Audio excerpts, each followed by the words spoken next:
Hi everyone, welcome to Active Self-Protection Extra here again at C2 Tactical in Scottsdale with Tim Forshee. Man, we have had a bunch of doozies on the big channel recently, and in particular, small town in Pennsylvania where the police chief in an unmarked car, off duty, sees a guy that he says is breaking some regulations on his motorcycle, gets in a tussle with him, pulls a gun on him, and roughs him up pretty good without announcing himself in any way. There's been an uproar and a brouhaha over it. So I want to talk to Tim about why the Attorney General said, I don't see anything criminal here, so there's no criminal charges, and in terms of his job, that's beyond the scope of my practice, and so that's a city thing, not a me thing, and I don't want to hear about it. I want to talk to Tim about why. To win the fight after the fight, you need help. After a use of force, I trust Firearms Legal Protection to help me win the fight for the rest of my life. From their 24/7 attorney-answered hotline to coverage for the use of all legal tools, Firearms Legal Protection has you covered. Get a discount by signing up at the link below. So I think this was an interesting one, and a lot of people on that, in the comments on that video, were frustrated that the Attorney General would say, or the district attorney in that region would say, absolutely, I don't see anything criminal here. To me, it kind of boils down to, okay, wait a minute. Am I going to be able to prove that a law enforcement officer did not believe that what he was doing was within the scope of his commission as an officer? Yeah, he was off duty. Well, and you can't take that too far. He doesn't have to know that what he's doing is illegal if what he's doing is clearly illegal. Sure. Right? I mean, so if it's within the bounds of discretion, then that becomes an issue. But that wasn't really going on here. I guess to me, before I could really weigh in on this, I would need to see video, which probably doesn't exist, of what happened that led the cop to pursue this guy. And if that guy just ran through a crosswalk and killed 3 kids, then maybe what he did was completely appropriate, right? So I don't know why he reacted the way he did. But if it was a minor traffic violation, if the guy was going the wrong way in a one-way street, ran a red light, something like that, then I think what we saw there was clearly illegal. And I think we've got to hold cops to the same accountability as we do civilians. And I'm very pro-cop. I'm an auxiliary police officer. I have been for 2 decades. I represent police officers pro bono. I could not be more pro-cop. That does not mean they get an automatic pass in every case.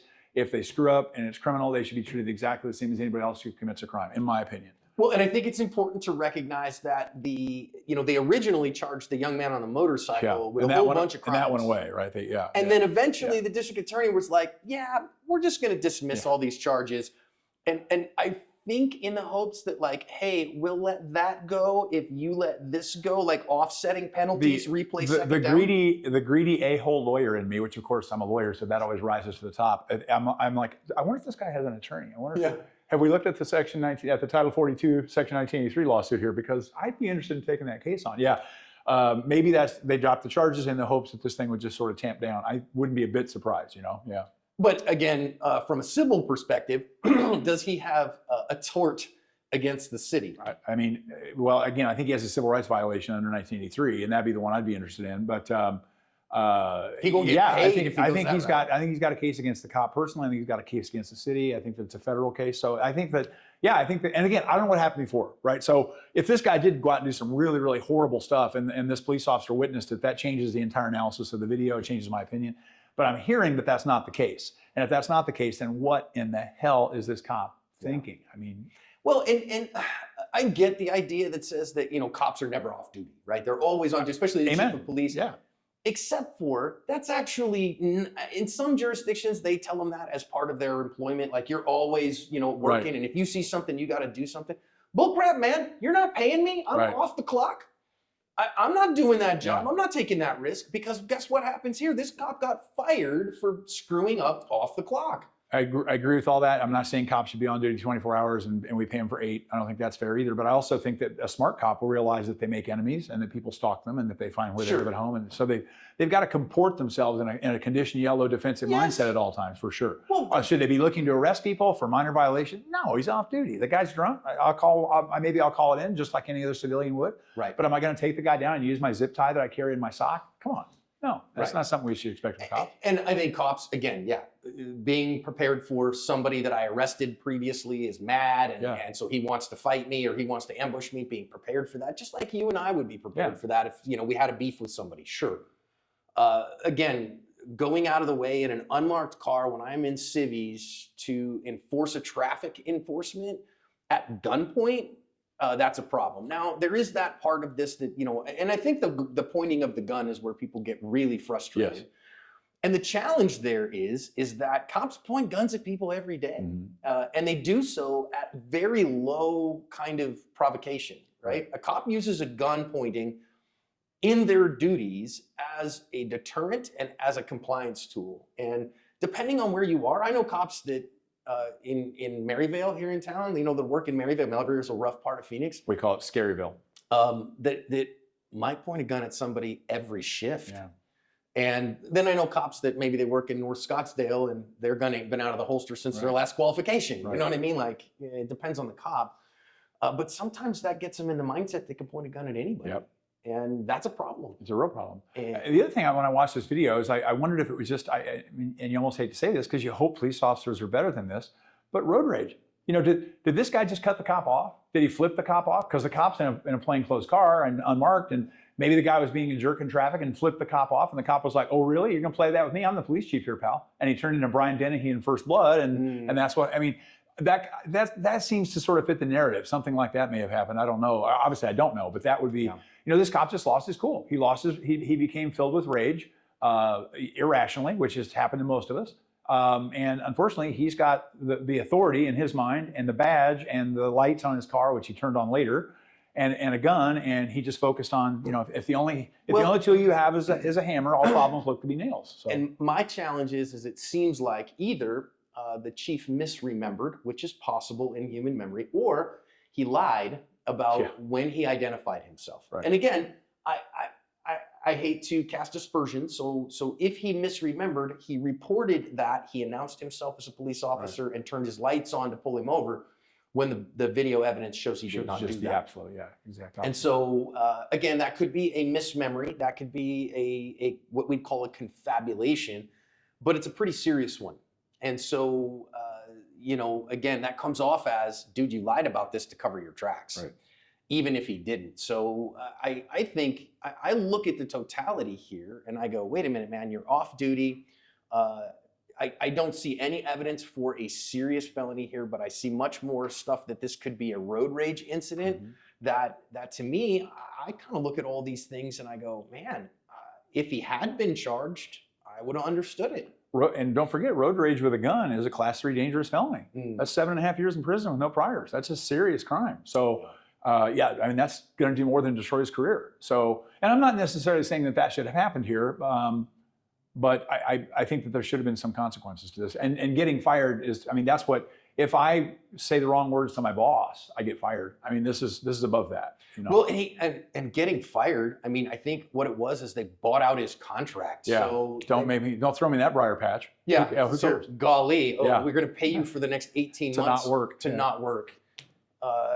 And that doesn't feel fair, And so my advice to the young man who was charged in this case is that I would find a great attorney to start talking about the federal civil rights issues of that. Amen. Because you might not have to work at Wingstop anymore. In fact, you might not have to work at all.